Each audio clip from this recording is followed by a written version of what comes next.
Здраво на сите! Ова се мои рецепти и денес ќе правиме таљатели со чаден лосос и лимон. Ова е прекрасно јадење со тестенини кое комбинира повеќе силни вкусови. Да започнеме со состојките. Ќе ви треба 100 грама чаден лосос, 2 лимони, 160 грама таљатели, 100 грама путер, 400 мл млеко, 50 грама брашно, макдонос за украсување, сол и пипер и маслиново масло. Време е за сечкање. Прво исечете го чадениот лосос на тенки ленти. Исто така исечкајте го макдоносот за украсување на јадењето. Сега загрејте го млекото на средно силен оган. Млекото ќе биде дел од бешамел сосот, но не сакаме да зоврие. Штом ќе видите дека млекото се загреало, ставете ги парчињата риба и оставете го лососот да се обари 5 до 6 минути. Сега ставете и малку сок од лимон, но не премногу. Штом лососот ќе се обари, извадете го од млекото и ставете ги и млекото и рибата настрана. Сега ќе започнеме да го подготвуваме креместиот бешамел сос. На средно силен оган растопете малку путер и просејте малку брашно за да направите каша.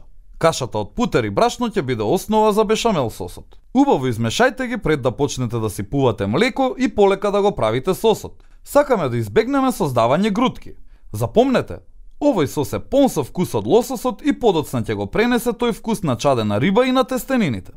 Продолжете полека да сипувате млеко, правејќи го сосот. Одржувајте ја креместата текстура на сосот и не дозволувајте тој да стане премногу густ или премногу редок. Кога ќе го сипете целото млеко, тргнете го сосот од оган и ставете го настрана додека ги вариме тестенините. Ставете ги тестенините во зовриена вода со сол и маслиново масло. Ова спречува лепење на тестенините, но додава и вкус. Овде користиме таљатели, но можете да користите какви било тестенини. Таљателите се крал на тестенините затоа што спиралните ленти привлекуваат максимално количество од сосот и ви овозможуваат добро да ги сврзете вкусовите на сосот и тестенините. Повремено промешувајте.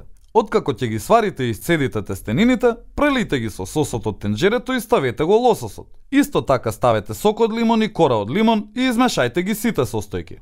Сакаме да ги измешаме тестенините со сите вкусови и да бидеме сигурни дека лососот е распределен насекаде низ јадењето.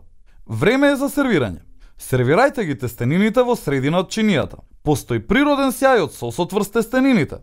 Завршете го украсувањето со малку макдонос. Ова е богато јадење и не ви треба голема порција. Можете да го сервирате како додаток со поголемо парче риба или пак со свеж зеленчук како што е брокулата. Обидете се да го направите и кажете ни како ви успеа. И не заборавај, на сите ни е потребна идеја во кујната. Затоа биди вистински пријател и сподели.